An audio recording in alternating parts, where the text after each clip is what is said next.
and welcome to the Operating and Capital Budget presentation this evening with Richmond Power and Light. Tony, take it away. Okay. So tonight, what we plan to review is the operating and capital budgets for 2025 for Richmond Power and Light.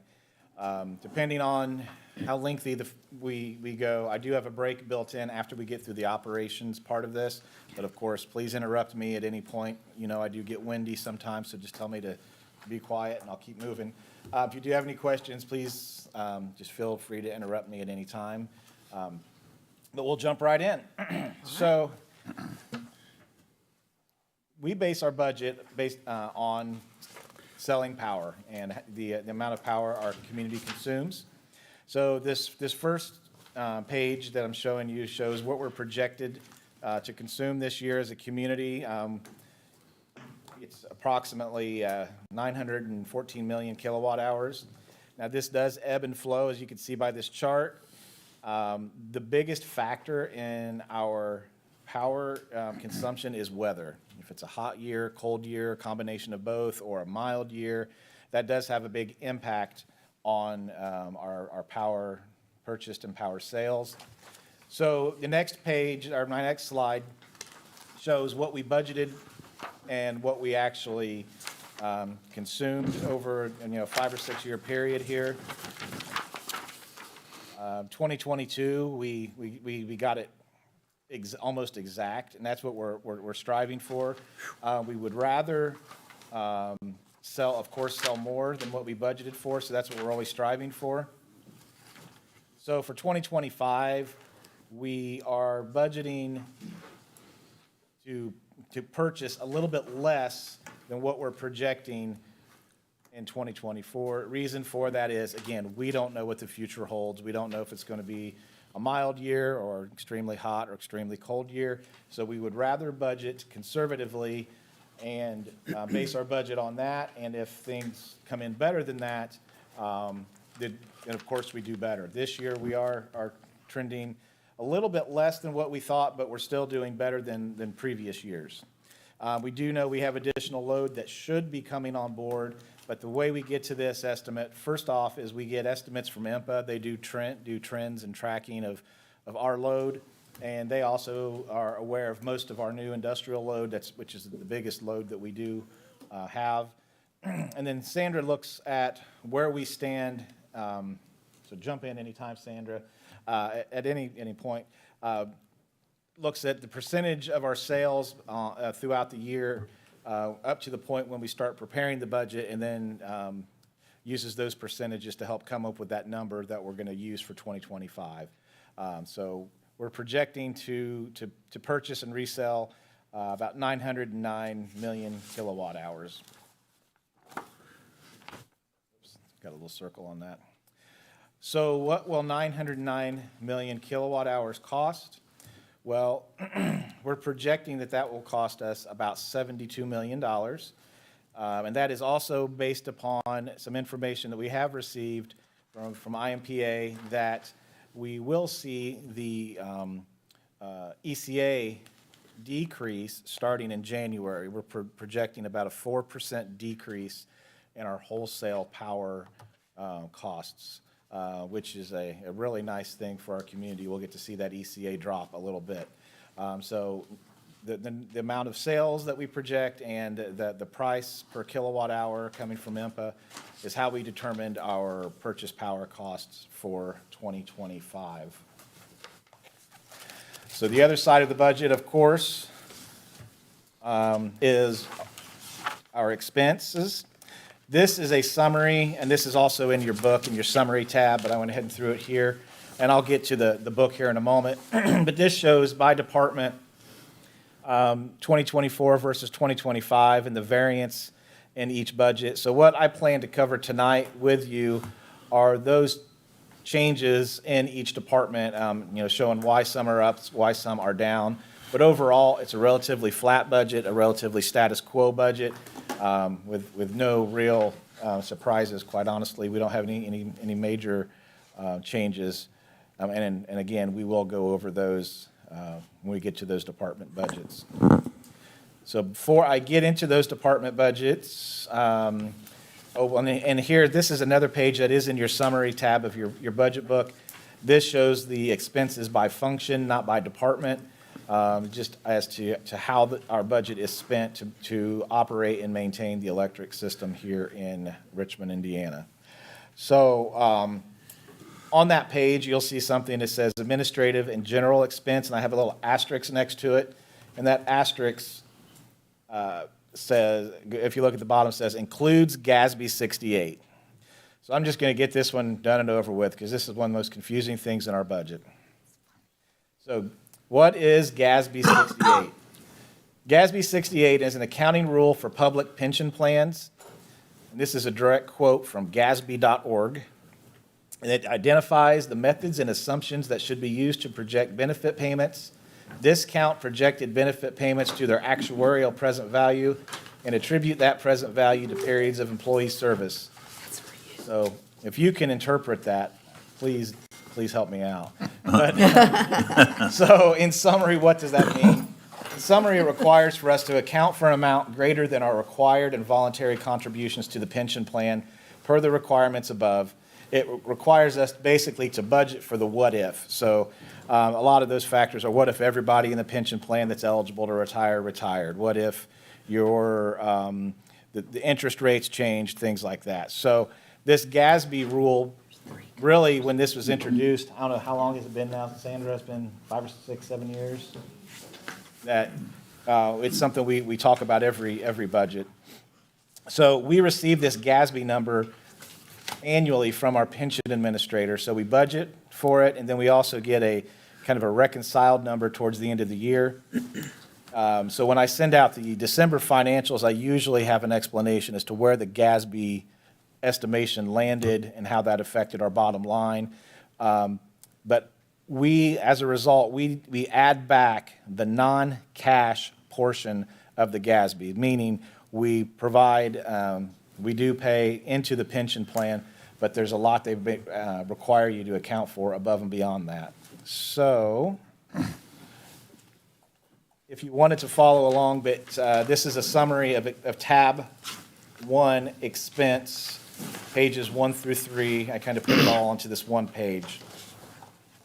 So based upon the estimated sales, we're projecting total income of about $94,535,441. Total expenses, which include GASB, of $95 million, which shows a net operating income of a $1.3 million loss. You add in our other income, which includes our interest and notes receivable, and then we deduct for the amortization of regulatory asset, which I'll explain that in a moment as well. But once you add back the non-cash portion of GASB, which we do every year, we do show a net income for 2025 of about almost $700,000, $690,000 is what we're projecting. Last year, we projected close to $1 million, and we're trending much higher than that currently. But again, we'd rather budget conservatively than to shoot too high and come in under budget. So that is really, in summary, what we're going to be looking at tonight are all the expenses that are going to come out of our budget next year, and that's where we're projected to be. Again, conservatively, I would like to remind you that this, and we're going to talk about this actually in the next couple slides, 2024 was the final year of our 3-year rate increases from the last rate study. So 2025 is pretty much a status quo year. We don't anticipate additional revenues from rates. The only growth we're going to see is from customer, new load from customers, and dependent upon the weather situation. So we tried to maintain a pretty flat budget this year. Any questions before I start going department by department? Mr. Chairman. Yes, Bill. Oh, sorry, Bill. You get No, that's fine, yes. I guess can you explain just real briefly about the 72 million? And I guess I'm interested in just knowing about forecasting the weather. I mean, you can't really do that, right? With No, we don't. expectant, And again, we work with IMPA to help us with they help us with forecasts as well. okay. And that's factored into, And yeah, I mean, they look at everything. You know, the trends over the last 10, 15 years. At IMPA, actually, Jack Alvey just gave us a big presentation on weather trends over the last 15 Okay. years. I mean, so they are constantly studying, not just in 2 or 3 year spans, but 15, 20 years to help us figure out where things are great. going. Thank you, that's very helpful. Very good. And before I start, I want to introduce, if y'all probably do know, but that's Sandra Lambert, Finance Manager, Aaron Holler, our Line Superintendent, and Ben Phillips, our Director of Parallax. I want to thank them for being here tonight. When we get to some of their budgets, I might turn it over to them. Just kidding, but they do have a lot of knowledge, and I do refer to them on some of these things, so I appreciate them being here tonight. In the 2025 budget, we do have a few consistent themes. The operating budget includes contingencies for emergencies such as overtime, equipment rental, things like that. Again, we don't know when we're going to have that big storm. We don't know when something's going to break. But rarely do we expend our entire operating budget, but we must be prepared for the worst. The budget does include a 3% cost of living increase for all employees, and this is per the 2022 RP&L IEBW 3-year contract. This 2025 is the final year of that contract. And per the slides that compare the 24 to 25 budgets, most department budgets are pretty much status quo. And again, I'm going to touch on the reason for increases or decreases.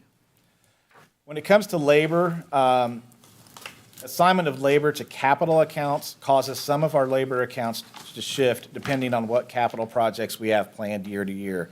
So we do assign labor to capital projects to show a true accounting for the cost of that project. And then we also have assignment of labor to several accounts in the same department, in some departments, to help account for actual costs for rate classifications. So we have several different rate classifications. As you know, we have residential, commercial, industrial, and then there are small variations of each of those. And when we do our rate studies, we have to be able to justify those rates. And so the more we can assign our costs to different classifications, it helps us come up with the true costs for providing electricity to those different types of customers. Of course, labor spent versus budgeted labor fluctuates due to vacancies. And in a couple of departments, we have some increases because of future planning that we need to continue to do as well. And the first budget out of the gate, you can find on page 1 of 12. This is in tab 2 expense. I believe it starts after the green sheet if you wanted to follow along. So again, page 1 of 12, tab 2 expense, or tab expense 2, however it's labeled there. This is for the general manager's department. So the main changes in this department are line 17. We reduced legal and consulting by $5,000. I believe we previously had that budgeted at 10.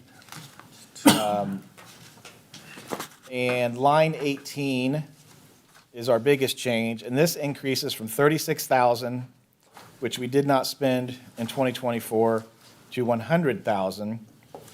And that $100,000 is being budgeted for a new rate study. So as a reminder,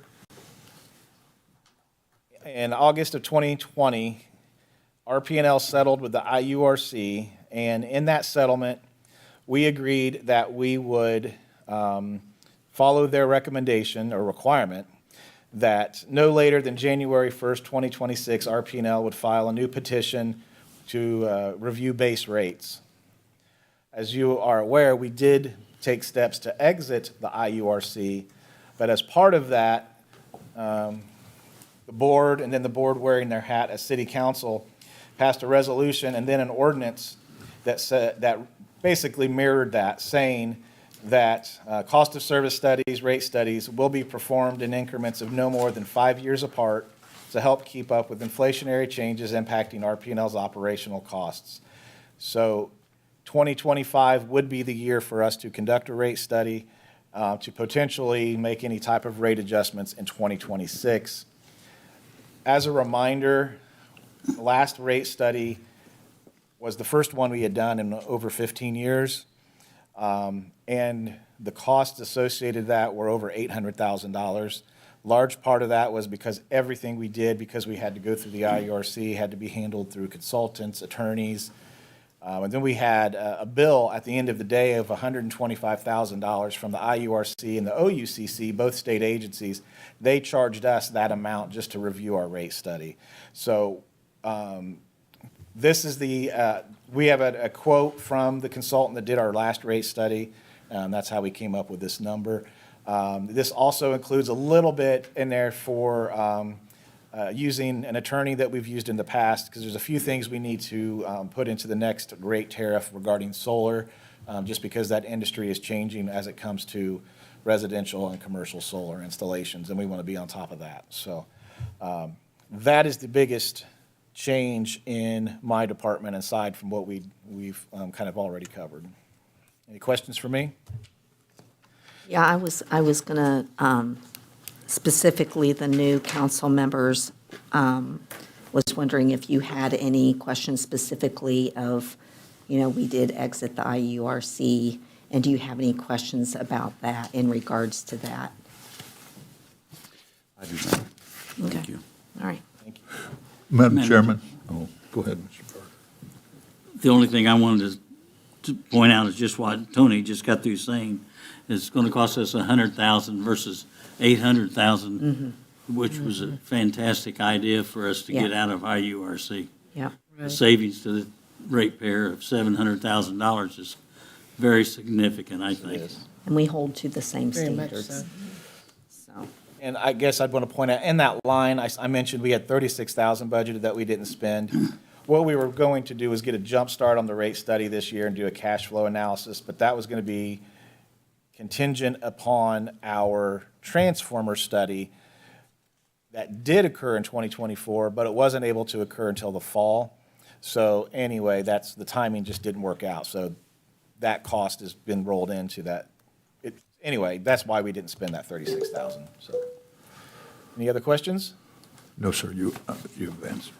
The next budget on this page is on tab 2, page 1 of 12, is the city personnel budget.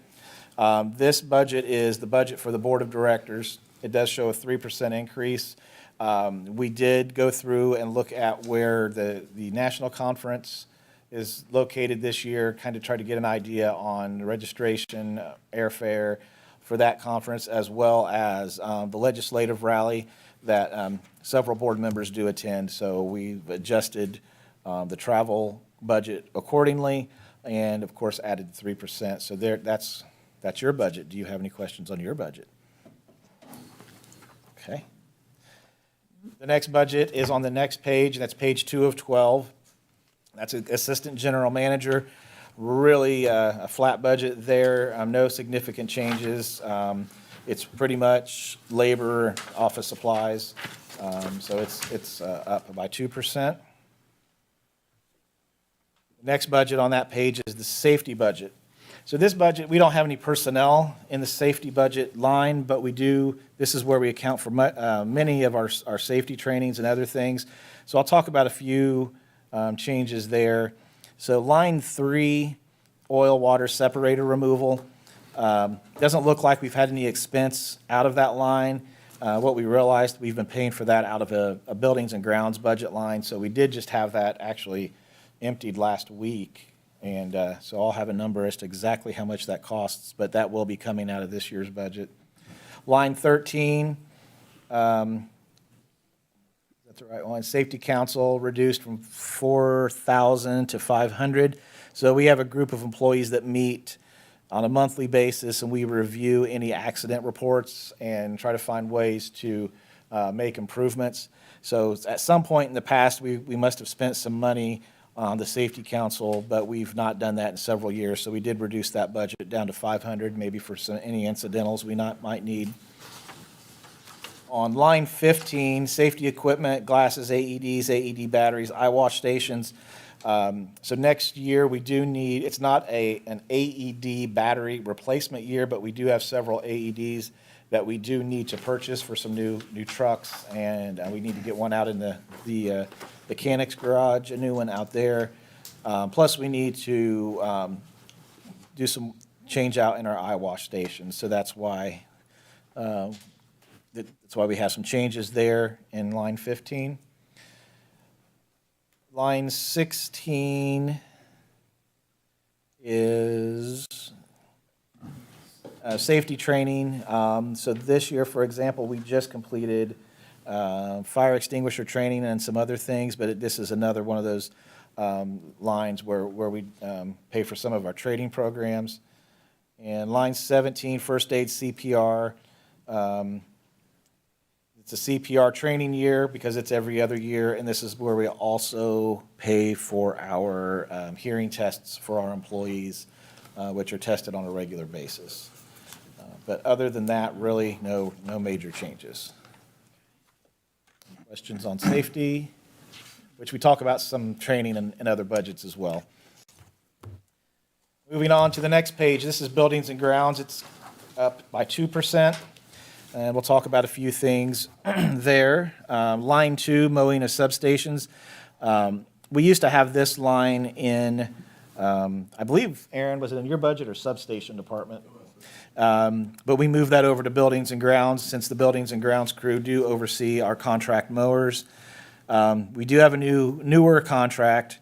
We're still trying to get that dialed in as to what it costs to mow a substation, so we have a little bit of a change there. Lines 3 through 5 have to do with driveways and lots, and you'll see we don't have anything budgeted there, but we will see that in the capital budget because we will, anything over $5,000 we capitalize, so that will be in the capital budget. We'll talk about in a little bit. Lines 10 through 13, nothing spent in 2024, but there is a biannual event that our buildings and grounds crew will be attending in 2025, so they will be using some of that registration, lodging, and travel budget that we have. Line 18 is another one that's kind of out of our control, and we try to keep an eye on and budget appropriately. That's for our water bill and sewer bill. And hopefully, all of our garage doors, gates, and fences will cooperate. So we have reduced that by $2,500 based upon recent experience. And same for service building maintenance. We've decreased that. That's line 27 by $2,500. Other than that, pretty much a status quo budget. Once again, I got to commend everyone in this department. The custodians, we'll talk about it when we get to the customer service office. They've taken on more work helping us save, because we had a contractor doing some cleaning, and we've taken that out of the budget. So they've taken that on and have done a great job. So we appreciate all they do. Next page is page 4. This is the garage mechanic. Up slightly, but relatively overall, it's a pretty small budget, but so minor changes do show a bigger percentage. So there is a training that Kevin, our mechanic, will most likely be attending next year. It's an Alltech sponsored class. Alltech is who we purchased the majority of our bucket trucks from. So that will be very much appropriate for him. And then line 14, garage salaries, labor. So what we do here, you'll see in most departments, it's going to always be towards the bottom. We have if they have vehicles, you're going to see a garage labor line. And we try to attribute all of our expenses to each vehicle and for accounting purposes, so we really know how much we're putting into our vehicles.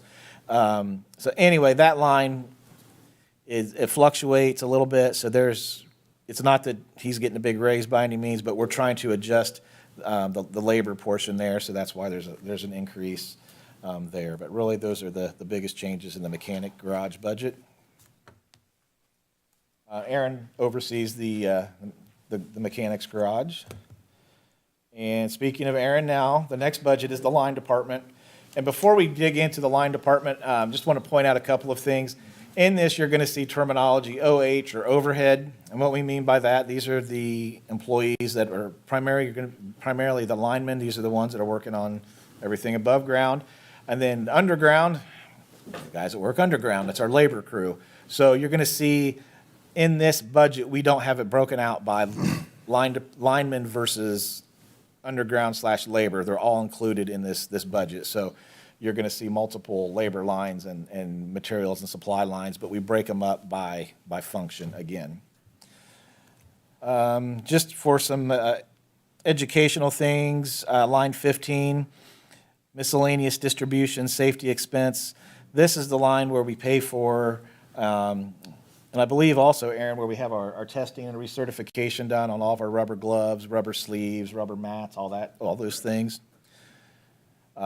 Line 26, we get asked about this each year. Is that the right one? Maintenance of distribution station equipment labor.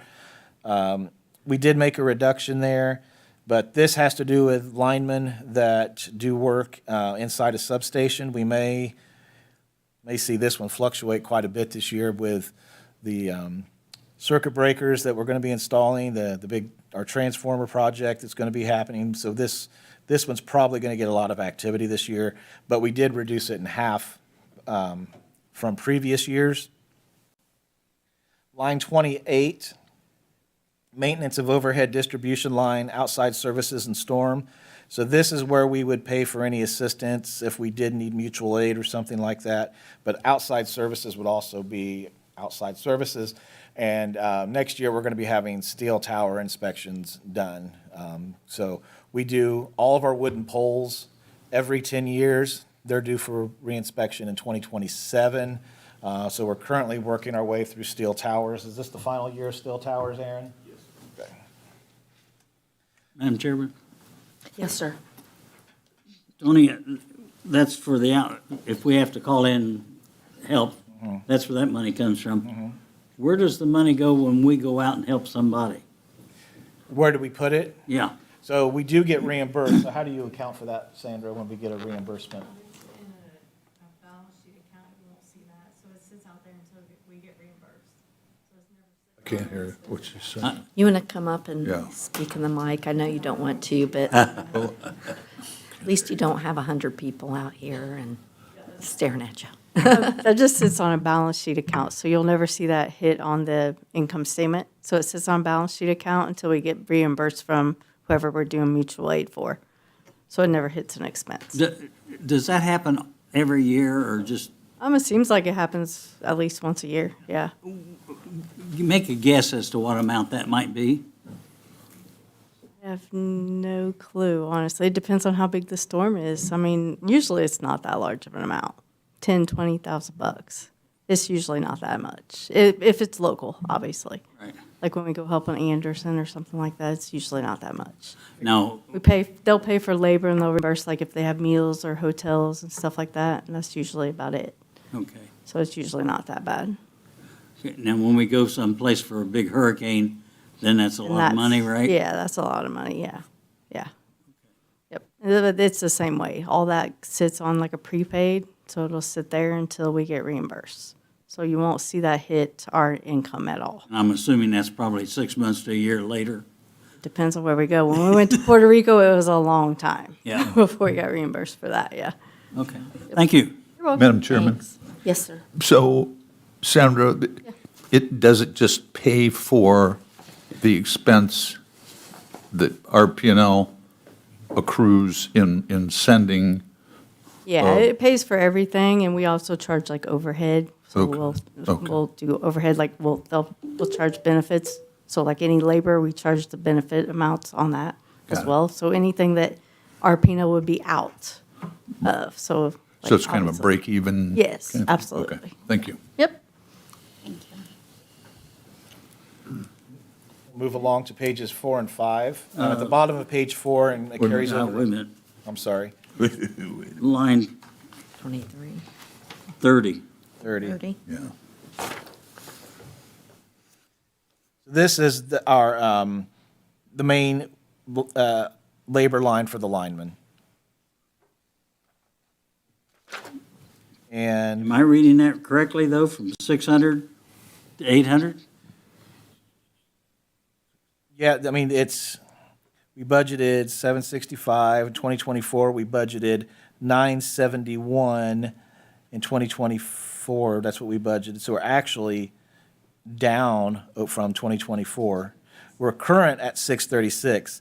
Now, remember, when we're working on a capital project, we assign that labor to that capital project. So again, these labor lines are going to fluctuate depending on some of the projects we work on year to year as well. You have something to add? Yeah, that 59.3, all those accounts, anytime we have a storm, all the labor's gonna go in there. So we had that massive storm, we had a couple this year, right? So any labor for a storm is going in that line, so that's probably why it's so big this year.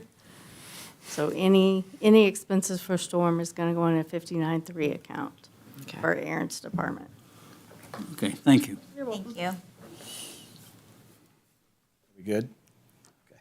Okay. Lines, again, this carries over onto the next page, just as an FYI. So lines 31 through 33, this all is all associated with tree trimming, both our in-house crew as well as our tree contractors that we use. And lines 44 and 45, this says customer assist expense and customer assist expense labor. So these are the two lines that we assign any work that we do for the city. We assign it to these two lines, and that could be anything, random, including hanging of flags around the city. So that's what those lines are. And we usually get questions about lines 48 through 50, which is the lineman rodeo. If you're not familiar with the lineman rodeo, it's an event we send our linemen to. There's a regional one, there's a state, and then there's a national. And it just depends on where the national is if we participate. There was a rodeo that occurred right before Hurricane Helene, and everybody was, I think, packed and ready to go, quite honestly.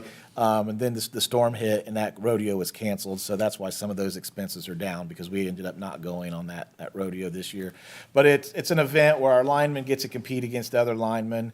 They get to learn more about the industry. It's not all just fun and games. There is training and education and a component of it. But it is a good experience for our linemen to go to those. And it's one of the things that the board has always supported and encouraged us to do for our guys. But really, Aaron has done a good job of maintaining his budget. Again, not a lot of big increases, just a lot of adjustments based upon the work that we have planned and things like that. So do we have any other questions before we?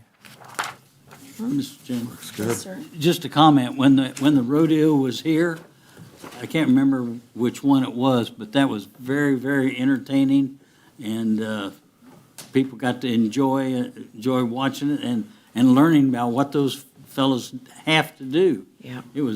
I'd like to see that happen again. If we ever can get to Get it. sponsor it again, I think it should be done. That would be awesome. Okay.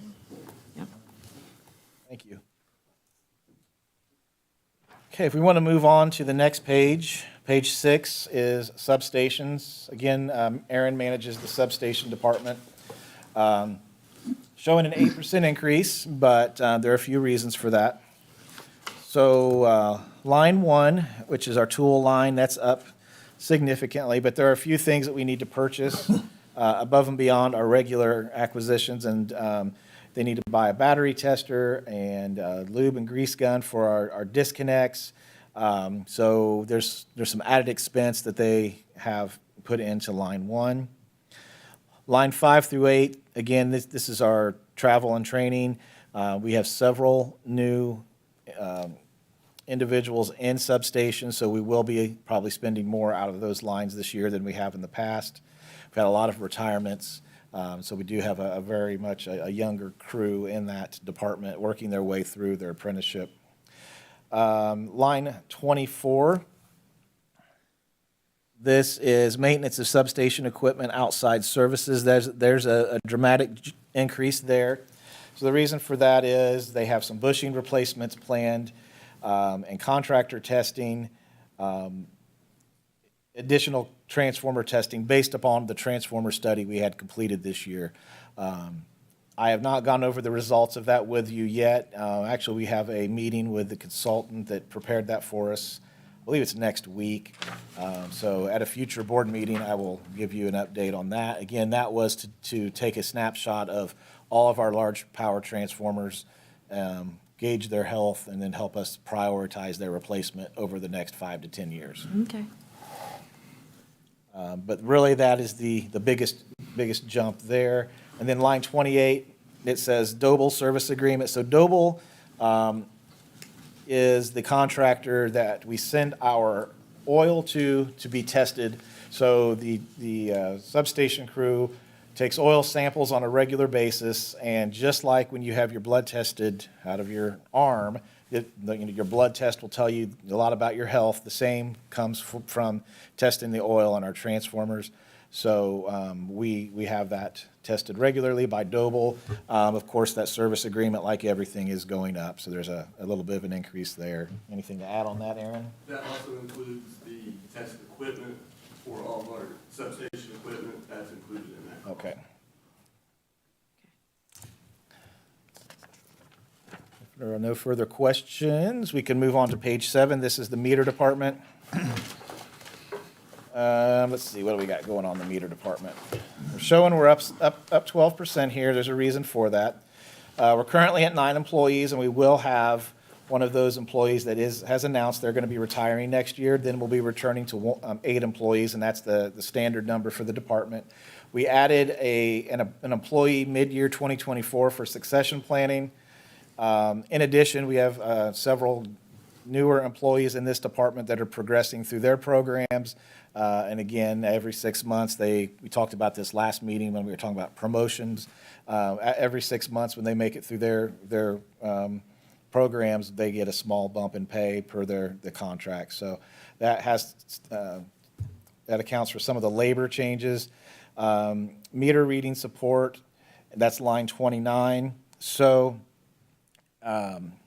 as we add more AMI meters to the system, the support that we receive on those from the manufacturer, you have a service agreement, basically. The more you add, the higher your service agreement goes. So eventually, it's going to top out once we have all of our AMIs, all of our meters replaced with AMIs, but we're going to see gradual increases. Until then, 2025 is going to be our last full year of meter replacements. 2026, we should be finished early 2026 and we'll be completely deployed with AMIs. It's taken us, I don't know, we had just probably started when I started here 6 years ago. But the board made the decision to allow us to spend $100,000 extra per year, and that's going to allow us to finish the program about 2 years earlier than we anticipated.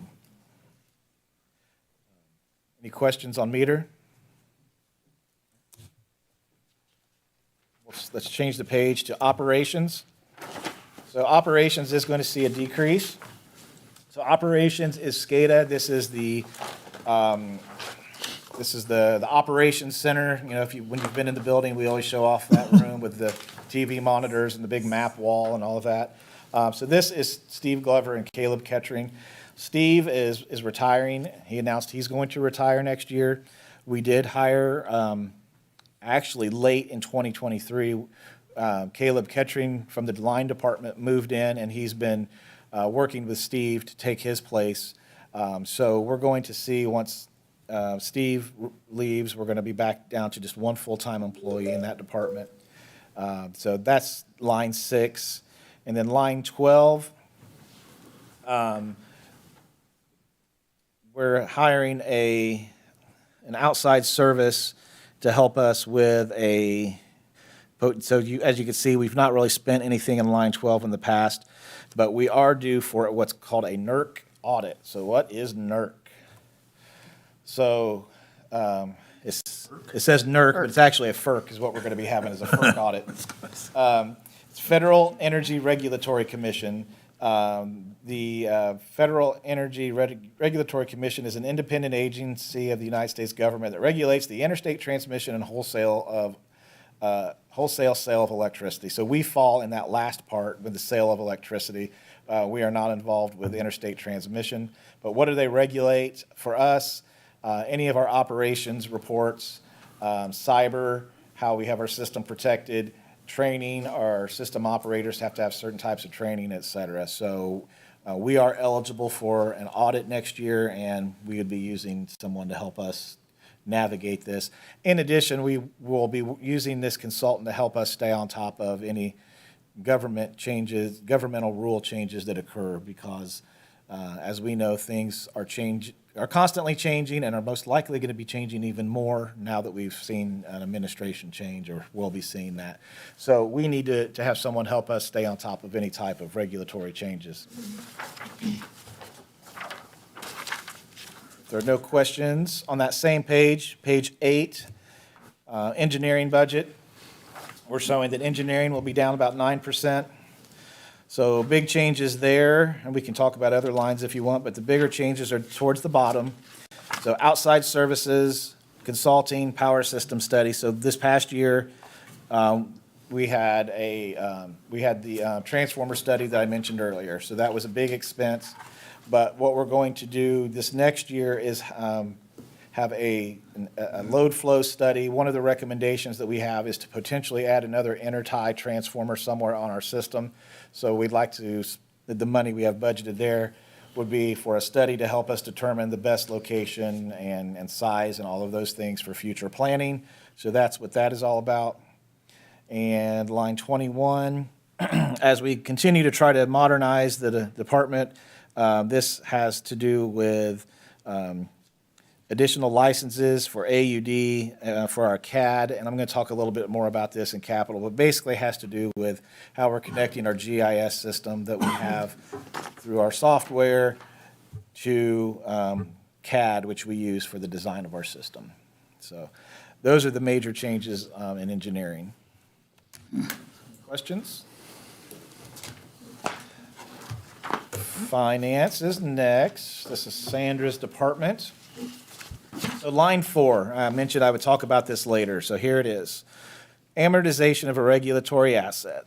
So this is, what this does, this addresses the rate increase from 2021 and its justification as it relates to the coal ash project, the Whitewater Valley decommissioning, and substation modification reserve accounts. Basically, what we're required to do is amortize those costs over the period of 5 years for the rate study. The auditors want us to basically amortize the amount that we were required to set aside for those projects, which when you look at our financial statements, we have been setting those dollars aside and will continue to do so, even though we're not in the IURC. So anything to add on that, Sandra? I know that's a confusing one, but line 11, this one looks a little bit odd this year.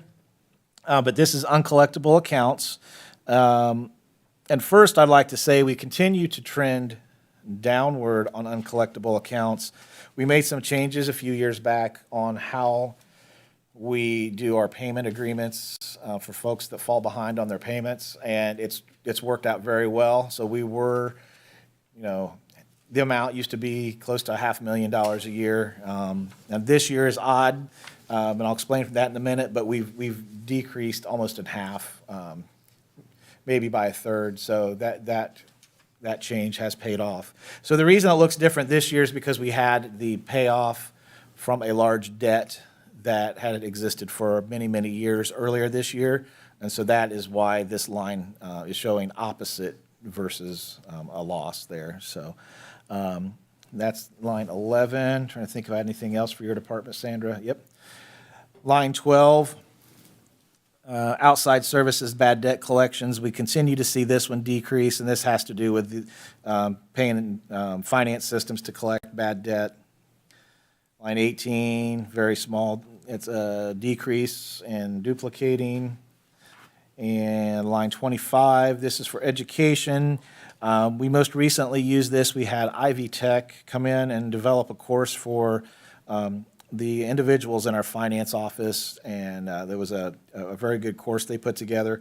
We would like to keep this amount in the budget again for next year, something that Sandra has come across. There is a FERC accounting class for supervisors that she thinks would be a good idea for all the department heads and the general manager to sit through. So anyway, we'd like to continue to do that if that's possible, so. And line 28, just out of, just as an FYI, the rentals and repairs, that has to do with, since we've gone to NISC, this has gone down.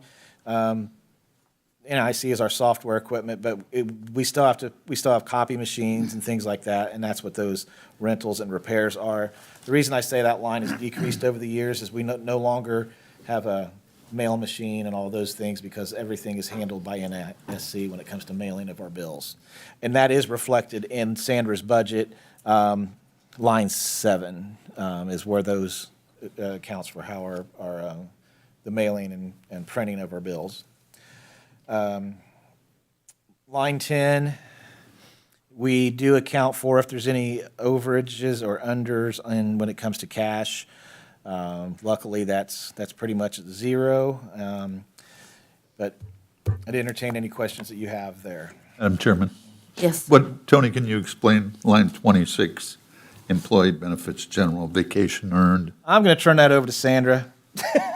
It's another one of those accounting functions that deals with vacations are accrued throughout the end of the year, then they're used, and as you notice, they always end up as a zero at the end of the year. Did I say that right? Yeah, basically, it's an accounting thing, like Tony said. Per the auditors, we have to accrue vacations, so at the end of every year, we have to have an accrued vacation liability account set out there.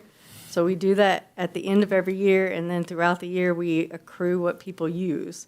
So we offset that each month, so that's why you see, through the months, you'll see differences. Sure. But then, like Tony said, it should be zero if everybody uses their vacation and we don't hire anybody or nobody quits, it would be zero. But obviously, people retire or people leave, we hire new people, we don't get it dead on. It may have a balance at the end of the year, but then, again, at the end of the year, I get it from HR, what the liability is supposed to be at the end of the year, and then I have to adjust that. It should be zero, but it never will probably be exactly zero, if that makes any sense. It's an accounting thing. Okay.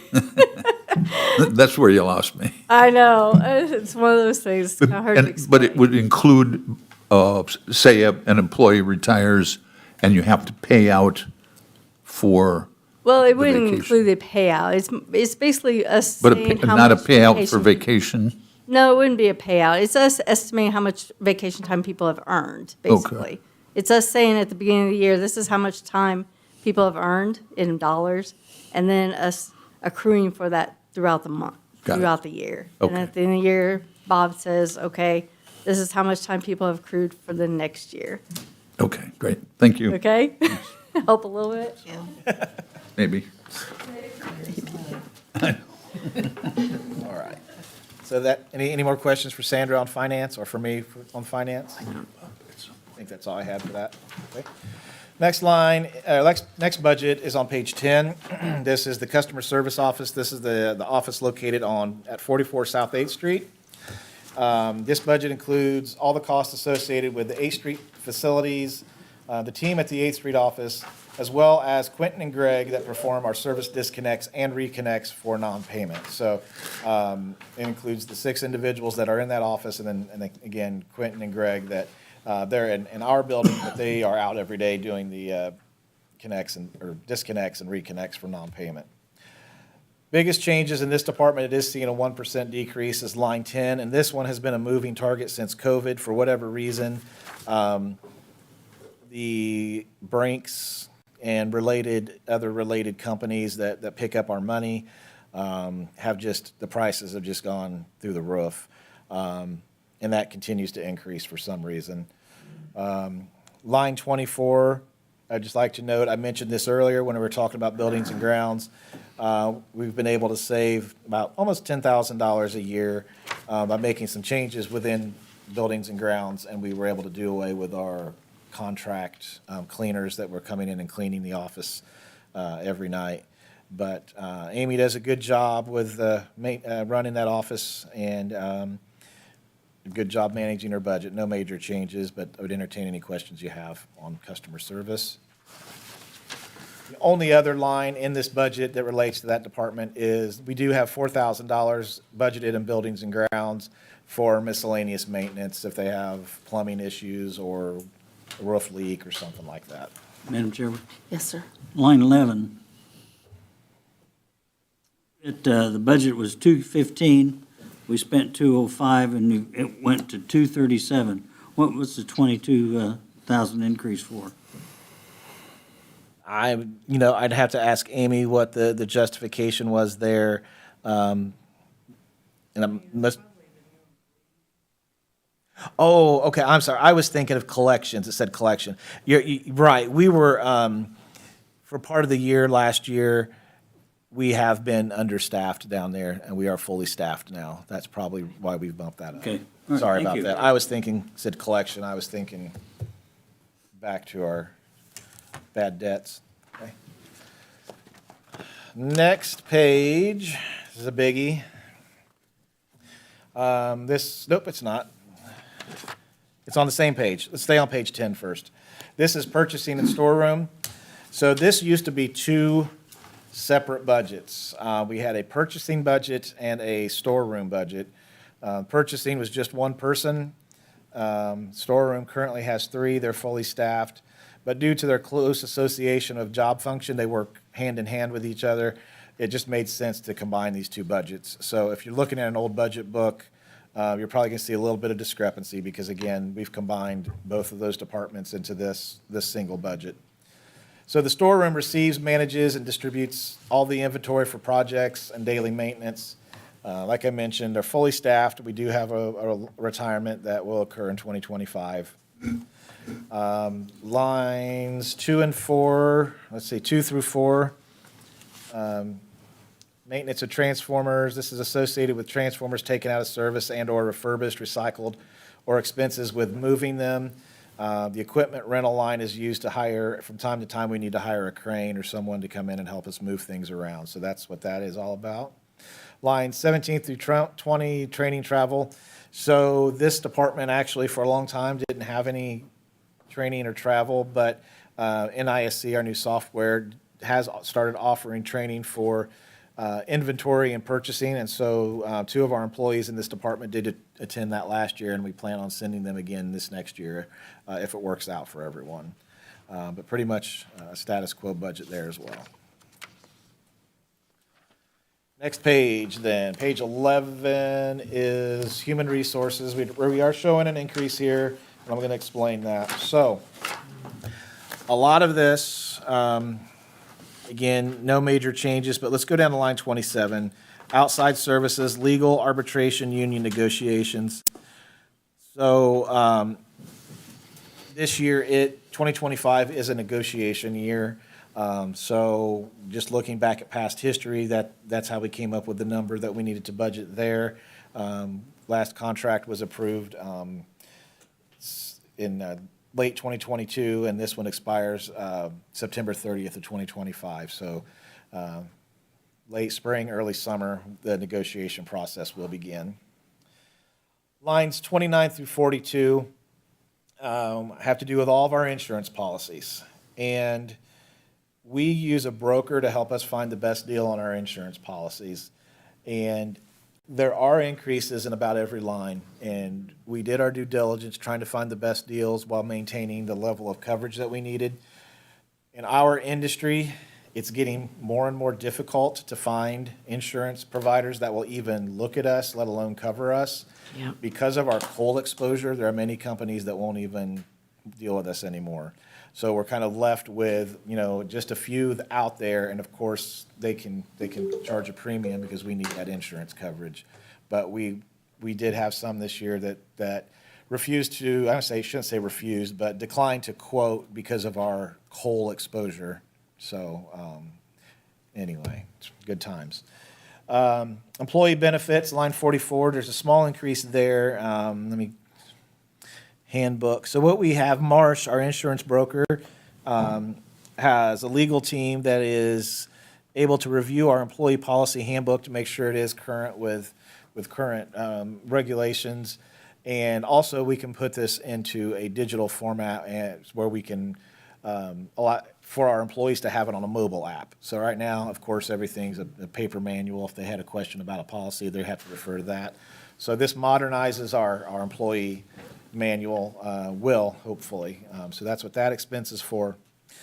Line 51 is that dreaded GASB, and it fluctuates year to year based upon what our actuarial expert at Principal tells us it should be based upon all the different formulas. Some years it's up, some years it's down. It actually did a flip-flop last year because of interest rates. So, that GASB line is an animal all its own. That's the biggest reason. One of the, besides the insurance increases, is the biggest reason we see a jump in human resources. If we want to switch the page, and we can still continue asking questions there, but just as an FYI, line 54 is actually still on the first page. So defined contribution plan continues to increase. Reason for that, the traditional pension plan quit accepting new participants in 2013. So all employees hired after that are in the this is a defined contribution plan. So that's why we continue to see that all of our new employees are part of that, basically the 401A program. And that's our local match. And line 57 is a really good story to tell. Our health insurance is increasing by less than 1%, which in this day and age That's is just good. amazing. So we're That's happy amazing, with that. actually. Any other questions for me on human resources? I think we're getting close on operating. So the next department is information systems. It is up 9%, and there are a few reasons for that. Line 12, consulting support, firewall. So actually, I want to point that out. That's a small decrease because we are having a new firewall installed this year. This is for network security purposes, and this firewall coincides with our SCADA firewall, so we now have the same vendor for both systems. Line 14 is where we're seeing some of our expenses increase. There's some reasons for that. So we have some new software that was formerly in line 18. And line 18 is MOS 360. And that is, so line 18, we moved into that line. We have, many of our softwares have renewals that are showing increases. We have a new service called SentinelOne, which is for workstation security. And then Intune replaces MOS 360, which was on line 18. So that system was for all of our mobile device systems, for all of our iPads, all of our cell phones. So all of our phones are tracked, and they can, there's different software that we all have on our phones, and they can update and manage that for us. So that's what that's all about. So basically, we have some software increases, all security related, that are pushing their budget up slightly. Line 16 shows an increase, and that is radio communication support, fiber connections, internet. So this has to do with the fiber connections that support our radio system. So before, we had those broken up department by department, but for accounting, I think it was just easier to group them all together into one place. So they were all placed in the information systems budget. So overall, it's the same amount, but it's taken from all the other departments and put here. Again, like I said, line 18 is now being accounted for in line 18 or 14, and in another year or so, we'll see that line drop off the budget altogether. Any questions? Okay. We have made it through operations. If you wanted to take a break, that's up to you, but next step is capital and parallax. I think it would be a good idea to take a 5-minute break, if you guys would like. No, I would like. I need to go blow my nose. Yeah. What'd you say? 5 minutes, and then we'll. Tony, let me ask you this. You talked about the fluctuation according to the heat of the summer, et cetera. Would a 10% difference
Do I have to say anything? Okay, we're good. Go ahead, Tony, continue. Okay. Well, we will enter the home stretch here, and we're going to talk about capital this evening. I know this is hard to see on the screen, but basically this is a comparison of our capital budget, what we budgeted versus spent over the last 5 or 6 years. I could say that's, it's a good thing, but also a bad thing when you underspend, because capital is what makes our system reliable, and we need to do what we can to keep our system reliable and up to current spec. So there are some things in this year's capital budget that we've talked about previously, we'll get to, but anyway, just wanted to kind of show you that comparison over the years. So where we're going to go, at least where I'm going to go, is tab 3. Now, capitals, tab 1 has the same information. It's just Okay. abbreviated. All right, I'm going to go the lengthy version. okay. And then capital 2, we're going to touch on in a moment. But we're going to start with tab 3, and I'm going to, basically what I have on the screen is what you're going to find in your book. So not a lot of change there. So we're just going to go department by department. So what we'd like to do, this is buildings and grounds. Where are you at? Our offices have evolved and changed just because we've had personnel changes. Some departments have gotten larger, some have gotten smaller. We have areas of the building that just need a refresh. So we'd like to hire someone, an architect, to help us take a look at some of our space and help us prepare some plans for future remodels. This does not include funds for remodels, but this was just, again, be the planning portion of that. Specifically, we'd be looking at the general office and parallax, our mail room, and the auditorium. So that's what that is for. Number 2, security upgrades. We have previously been budgeting about $70,000 a year for that. We're in kind of the home stretch of some of the recommendations from our 2019 security assessment, and we plan to use parallax to install cameras and other security measures in our substations next year. So that's what the majority of that would be for. Line 3, this is a parking lot maintenance for the service building. We had it repaved. I believe it was pre-COVID. It had to be like 19 or 20. Well, that was COVID year. But anyway, it's time for crack seal and sealing and seal coats. So we do have an estimate on that, around $15,000. Next one is the same thing, but for 3 substations. This would be to crack seal and seal coat Treaty Line, Williamsburg, and what's the third one? There's 3 of them that need it. Shawnee, thank you, Bill. So that's, again, we have quotes to do that, so that number should be pretty much right on the money. Over the past 3 years, no, 2 years, I'm sorry, we've been replacing a couple of air conditioning units at our substations that have control houses. So the final air conditioning unit that needs replaced is the one at Johnson Street.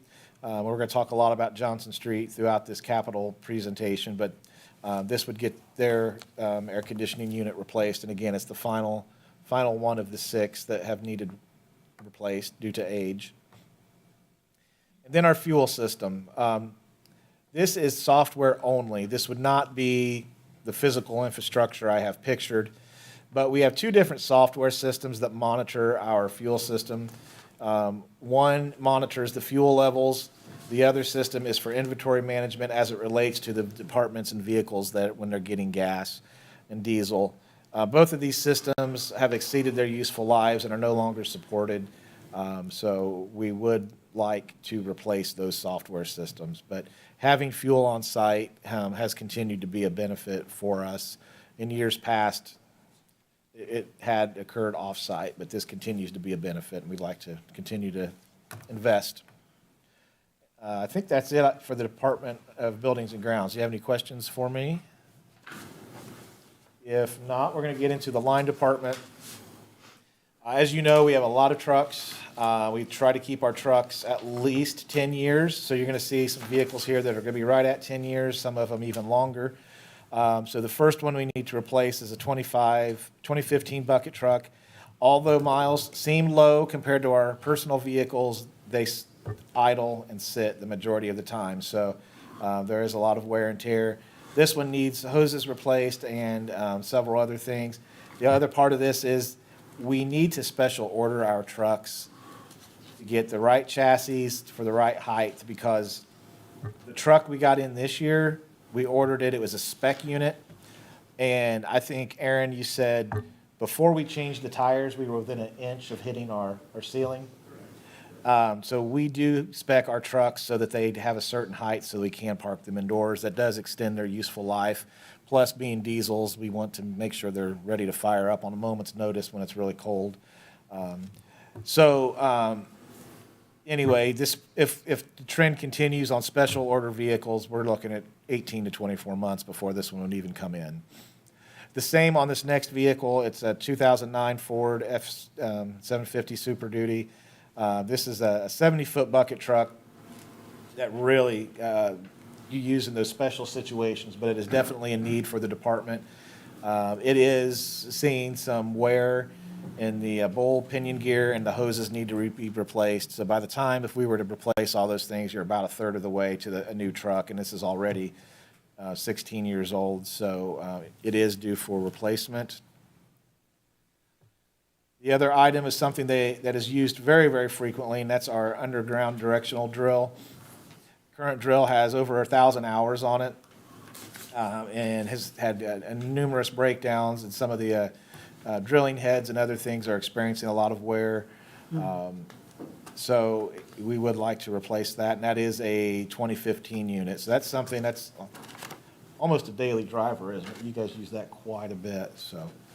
And then finally, this is just a pickup truck, but it's one that is used right now 24, it's used a lot because foremen use it when they're on call to take this one home. 13 years old, starting to rack up the miles now that's getting taken home more, so it will be time for an upgrade on that one. That's related to the line department itself. Do you have any questions for me on those items? Next is substation. So what is requested here is to replace this little yellow trailer up in the right-hand corner. And what this is a mobile generator with an aero board and pumps that are used in manholes. Has over 15,000 hours on it. It's propane powered, and we can no longer use it, can't get parts for it. It's a 1985 model. What we would like to do is replace it with a new modern piece of equipment that again is used for when we're in manholes that has better air pumps, air blowers that are both heated and cooled, has a sump pump, LED aero board, a generator that has both 120 and 240 volts, air for power tools, and a winch. One of those tools that you don't realize how much you need it until you don't have one that works. Seems like a lot of money for a little trailer, but it also has a lot of safety components. And we do have a lot of vaults and a lot of manholes where we do maintain our equipment, so it is a vital piece of equipment for us. And then finally, for the substation department, that is where we have an individual that does a lot of our technology work, but also manages the thermal camera. And they use the thermal camera to look for hot spots, which is a quick way to find when we have a fault or another issue. You have to go through a certification process to use the thermal camera, so we don't just let anybody out there to use this. Current camera is over 12 years old, and it is time to be upgraded. As you can see, they're very expensive, but it is another one of those tools that we use quite frequently to help us diagnose and maintain our system. Anything to add on that, Aaron? It's a tool we use regularly, loose connections, fault finding, troubleshooting, used quite a bit. I think that's all we have for substation. Chairman, Yes, sir? what are we using right now for this mobile power unit? Generators, handheld generators and pumps, a lot of different pieces of equipment that are associated with one. So kind of a hodgepodge of different tools where this will be able to be pulled to the job site, have everything we need. Okay, so we are able to operate now, but haphazardly. Is that right? Yeah. There you Yeah, go. we're not able to use our current test code. How long does it take to get one of these things? I'm not sure of the lead time, they haven't gave us a lead time on it just yet. Do they have them on the shelf, or do you have to build them? It depends on how you order it. You can order it with specialized equipment, you can get hydraulic pumps, electric pumps, so once we spec exactly what we want on the unit, that's when they'll be able to tell us the timeline. Okay, thank you. Very good. Thanks, Aaron. The next two slides, I believe it's next two. These are our standard capital purchases for the meter department for our conversion to AMI. So really this, I know we have 3 new board members this year, but these budget items are the same as previous years as we continue the conversion to AMI. Actually, the difference here, there's no vehicles or anything this year in metered, it's strictly meters this year. So we have single phase, polyphase, they always need new cabinets, we need different instrument transformers. We purchase every year power quality monitoring equipment that we place at our various industries to help diagnose issues and just to help them with their power quality. And lines 6 and 7 here, again, have to do with the AMI infrastructure itself. So I could do my best to answer any questions on that, but again, these are our standard annual amounts as we do this conversion. If there are no questions, we could jump over to engineering. So I think it was last month, or the previous 3 months, we were trying to bid a vehicle for the engineering department, and we ended up rejecting those bids. So it's back again for next year. We're going to give it another shot. Line 2, so actually I haven't even talked to Sandra about this. Scott Minardi is our chief engineer, and he just came in and saw me tonight right before the meeting. So this particular line has to do with the software and services needed to connect our GIS work management system to AutoCAD. And there are 2 components to this. One of them is about $250,000, the other one's about $75,000. The component that is $75,000, which is the automated utility design, Scott actually found out that there is now possibly an option where we can just do a subscription model versus paying for everything up front. So if this is approved, we may see this line not fully spent, which is, in this case, would be a good thing. Looks like we do have some options here. We're continuing to study this. The reason this is important, we've converted all of our software, and I keep talking about NISC. This is everything from collections down, or customer service when you walk in at 8th Street, to accounting, to HR, our inventory. Every component of the company is through this system. And the kind of the outlier for us is our maps of our system. They're still on AutoCAD. If we can get those converted into this new system, when they build a new line, it's going to be able to automatically tell us, we need this, this, and this out of inventory. It's going to cost this much money. It'll connect to the purchasing system and tell us, oh, well, we're in short supply of that, and it'll hit our reorder list, so we'll be able to know. Right now, we're still kind of in a very manual system when we're designing rebuilds and things like that. So I know it's a lot of money, but at the end of the day, it's going to be a huge efficiency for us. So that's what that is all about. Any questions on engineering? Okay. Down at the customer service office, we do have a UPS system. It's a 1995 model. It's performed very well, but its days are numbered, and we do have this serviced annually, but they have told us its days are numbered, and if we can afford to replace it, it would be a good idea. So we did get a quote, and this would be the amount to replace our battery backup down at the customer service office. And finally, in capital, then we'll get to construction projects. In 2021, we replaced our radio system that was basically a home-built radio system that had served RP&L well for many years, but it just wasn't reliable. There were parts of the city where we could not get coverage, and as you can imagine, and especially in an emergency situation, that is not what you want to deal with. So we ended up contracting with Motorola, and we have a really great system now. Our radios are 4 years old. They have told us that we should replace our batteries between 4 and 6. So depending on supply chain issues, things like that, if we work on that in 2025, the batteries will be about 5 years old, which is right in the middle of that. So I don't know what experience, this is our first experience with Motorola. We've had good experience, but we're just trying to follow their recommendation on battery replacement. So we have 75 radios that need batteries, so. And part of our capital budget is, has to do with construction projects, and they are all found in tab 2. But I think I've got, in my part of the presentation, everything that is in tab 2, and maybe a few more things. So, construction-wise, we've talked a little bit about this already. In the last meeting, you gave us permission to go ahead and go out to bid on this. So our existing transformers at the Richmond substation were manufactured in 1990.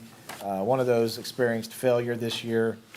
They are critical to our power supply, and purchasing both units at the same time is preferred. So they'll have similar impedances, and we may bid as an alternate a third transformer that could be delivered at a later date.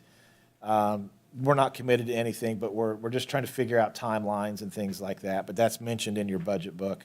So what this covers is we have been told that we would need to put 20% down when we place the order. If bids come in early next year at an acceptable level, or we plan to open them in December and make an award potentially in January,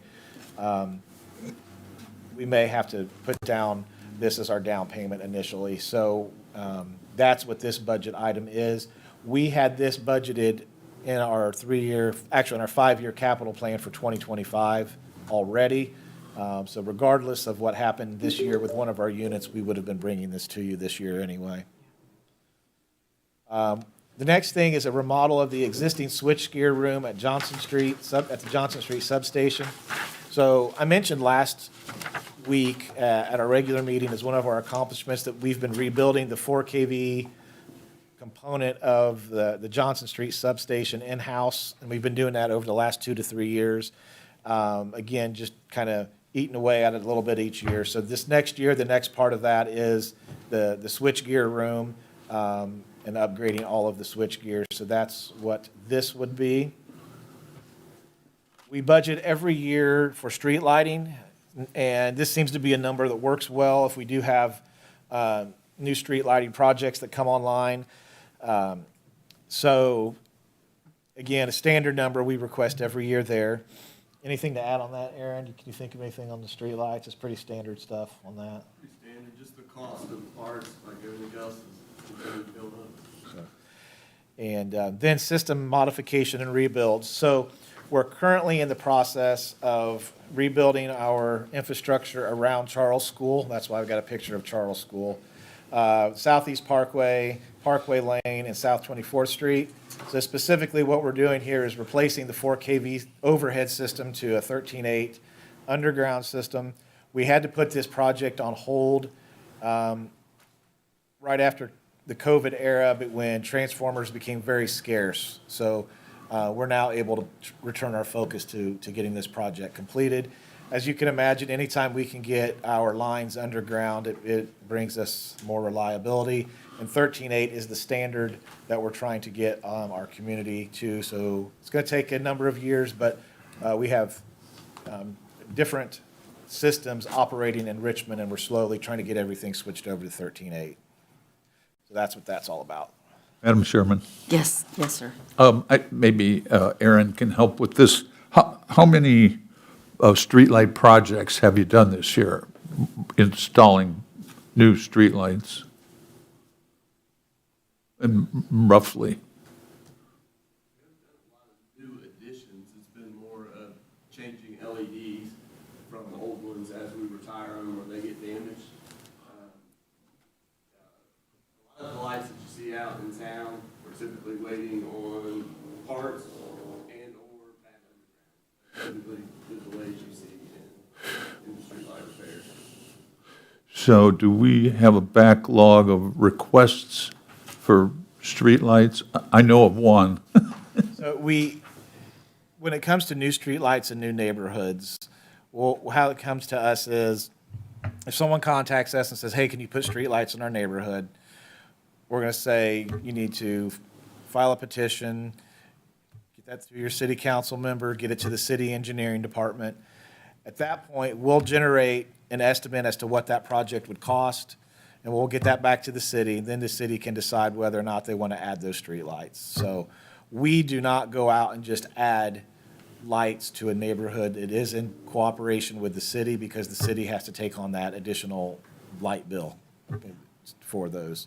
So we do have some that are waiting, but those have not, and I know you have had one that you have some Yes. constituents that are interested in. Yes. Those have not been returned to us with a green light to work on those. From the city administration?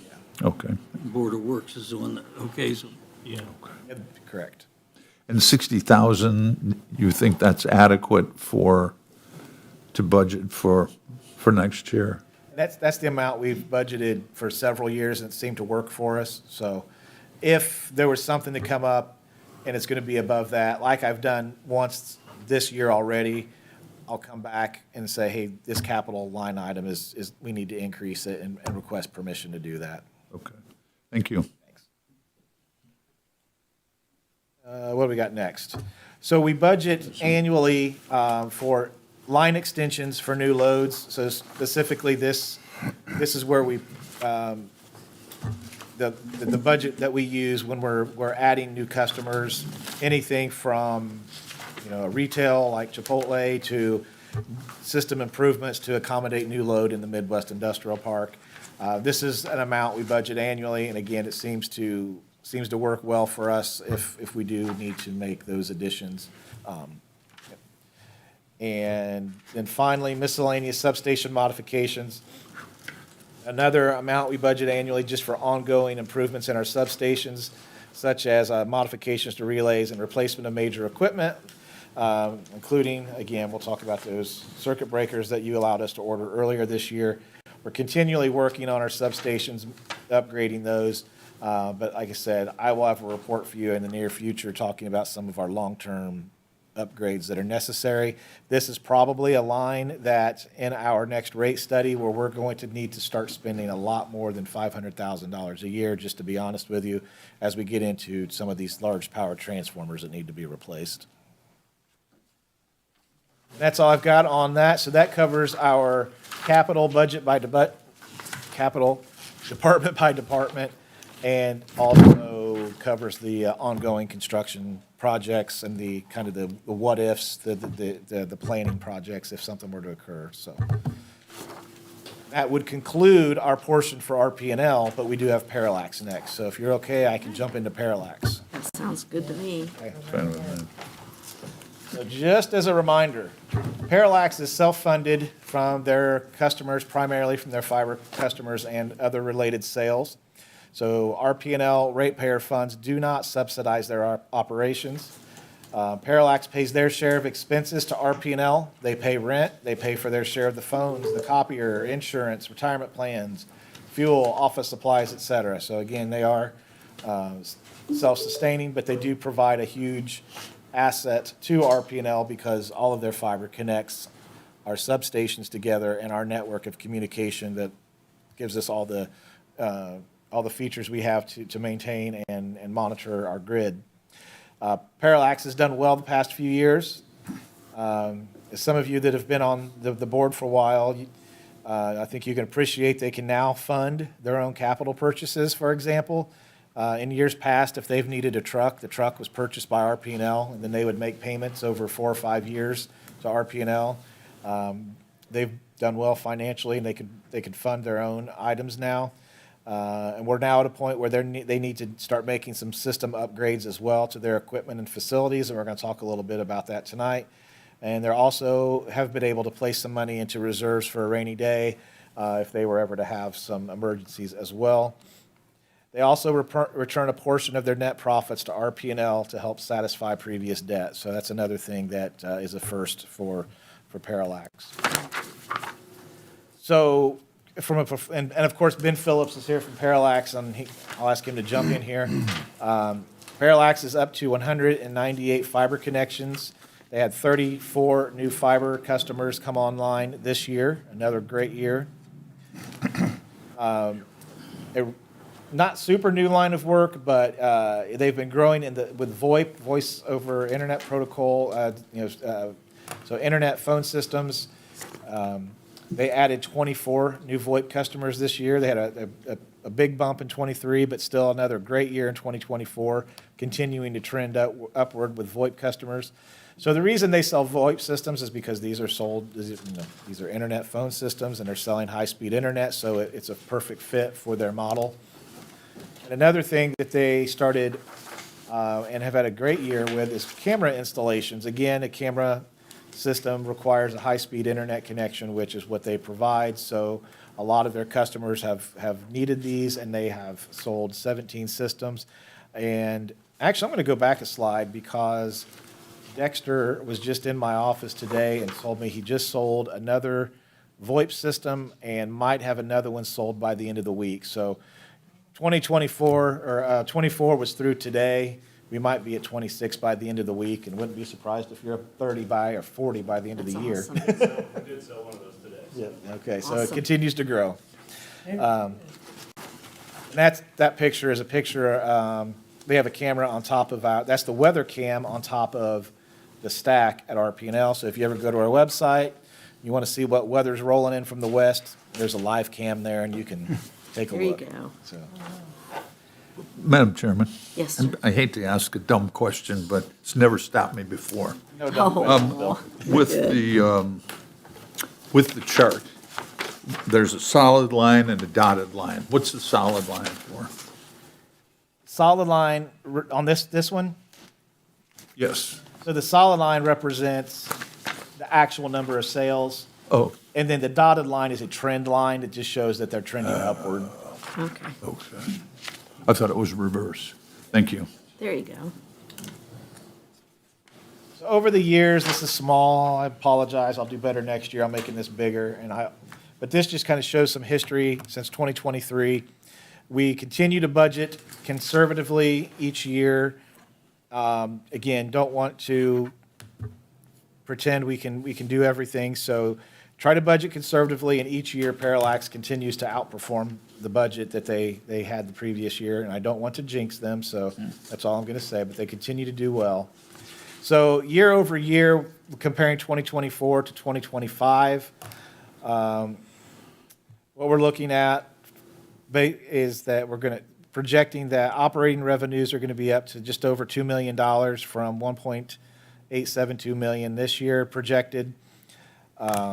Expenses are going to be up from $1.547 million to about $1.66 million, and we'll talk about that. With a net income of conservatively about $250,000 this year, we budgeted at 326, but I think they're trending towards 460. So again, they continue to do well. So I didn't go line by line in their budget, but there are 4 or 5 main things that have caused their budget to change. So from an operating expenses side, increases in customer installation and materials line. As they do more installations, these lines are going to increase just because you need supplies and materials when you do these installations. So the more they grow, the more this line goes up. When it comes to VoIP, VoIP is a supported system, so there is an outside vendor that monitors these phone systems for these customers as well. So the more systems you sell, the more you have to pay Axia for the service. So this goes up proportionally. We hired a VoIP specialist mid-year 2024. So 2025 does reflect a full year for that individual's salary. So again, that's another reason we're seeing an increase in their operating expenses. And then, of course, I just mentioned some of the increases that RP&L is experiencing, especially when it comes to insurance and things like that. And I mentioned earlier, RP&L, or Parallax, pays their fair share, so of course, they're going to see increases on those lines as well. Other than that, I think you've maintained pretty much a status quo budget aside from those items. And I didn't mention, the reason you all have an RP&L keychain is that Parallax actually they don't just make keychains. They purchased a 3D printer. They came up to a situation where they needed some supplies, and they realized they could make them themselves if they had a 3D printer. And That's cool. that has paid for itself. And they can also make cool little things like keychains, and they made those just for you guys tonight, so. Well, there you good job, go. Ben. Thank you. Ben, anything to add before I go to your capital? Nope, another great year for Parallax. That's awesome. Yep. Great. Good job. So, You're doing a great job. like we mentioned, they need to make a few upgrades. So one of the things they budget for annually, so this isn't a new line, they always budget for 3 miles of fiber every year to set aside if they have, as they add new customers. So this is the line where they pull their funding from when they add new customers, when they for equipment and fiber itself and labor. Yeah, So. any installation that we do, that's where those expenses are. They also budget annually for miscellaneous system improvements, hardware and software upgrades, repairs and maintenance. This is kind of basically a maintenance line item for all of their equipment they have. Over the years here recently, we've been able to add a new vehicle or two for them, but they are still tooling around in a 2003 rusty Ford Ranger that was a hand-me-down from another city department. Time to replace it. It's not a good sales tool when you're driving around with a truck that has rust holes in the side and you're selling the latest and greatest technology. So we're gonna get a Tesla, right? So they also have an additional new vehicle. They have an additional new employee, and you're reading my mind. And they Great do need advertisement. to add another vehicle to their fleet. So what we're proposing here is that we allow Parallax to be the first at RP&L to go into acquisition of electric vehicles. In the past, I think when I started here at RP&L 2018, the general manager did have an electric vehicle in the budget, but we never have pulled the trigger and bought one. But we thought Parallax does need a couple of vehicles, and they would be a good starting place for us to start learning how they would operate in a fleet environment for us. So these budgeted amounts would include the vehicle and related charging infrastructure and installation at our facilities. So and regardless, if you don't want us to do EVs, we still would like permission to buy 2 new vehicles for them, but we think this would be a good starting place for us, so. And we also have the need to upgrade some switches at our substations. This will allow us to have faster fiber connections for our customers moving forward. Like we mentioned in the IT budget for the city, it's time for Parallax to update their firewall. And line 7, we need to upgrade our electrical panel at our main location at Johnson Street. And our fire suppression system is also in dire need of being replaced. So I know that's a lot, but the time has come for Parallax to start reinvesting back into their infrastructure to prepare them for the future as well. So I think that's all we had for Parallax when it comes to capital, and I'd entertain any questions you have, and Ben can help me out as well. Madam Chairperson. Yes, sir. Tony, not a question, observation, and not a capital, but operating. Okay? After the green page 1 of 2 on the expense budget, line 14, marketing and advertising.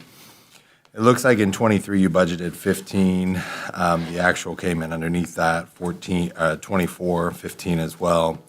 I would ask you to consider really marketing the efforts of Parallax, because the quality, the offerings are growing, and I feel like it could be a huge player in this area. And so even though the past couple years you haven't necessarily spent all that, I would maybe aside from what Larry would say, I would say add more money and spend more money and marketing and sales, because I feel like, you know, you're this word of mouth stuff is really going far. Yes. for- And I agree, Justin. And the reason we backed off our strategy was they were growing at a rapid pace and we were understaffed. Yeah. So we did not want to take on more. We now have a full staff. We have 2 more employees than Parallax has ever had with our installation and our technical team. So I think you're correct. Next year, we can ramp up our marketing efforts. So appreciate that comment. Thank you. Good call. Yeah, very much. If you don't have any questions, the way the calendar fell this year, our next board meeting is just around the corner. We typically do request approval of our operating and capital budgets and our salary resolution at the December 2nd board meeting. I don't want to rush anybody. I'm more than happy to come back on December 16th if you'd prefer, and have our board meeting that night if you need more time to look at the budget and have me answer any questions. But our traditional calendar would be for December 2nd, but like I said, we can come back on the 16th if you need me to, so I can be in touch with Jane on that if you Okay. want. But All right. that's all I have for the evening, unless you have additional questions. I would encourage you, if you do think of something, if you do see something in the next couple of weeks, to reach out and we'll get you the answers that you need. Yeah. Thank you very much, Tony. Madam Chairman, Yes, sir. so, and is there an increase for the Parallax employees? They've got Next the year. 3% increase as Okay. well. We do, I didn't mention this, we're looking at their wages, and part of that is also the fact that there were some Department of Labor changes, and we're having Terry Dawson, our labor attorney, take a look at their job descriptions to see if they're all salary right now, to see if we need to move some of those to an hourly type of position. So we are looking at that. As a result, we have built in some overtime into that as well, in case we have to go that direction as well. Okay, All right. great, thank you. Any other questions? All right, then we'll conclude this budget presentation. Thank you. Thank you. Thank you. Thank you, Tony. Great. Thank you. Great job, Tony. Well organized.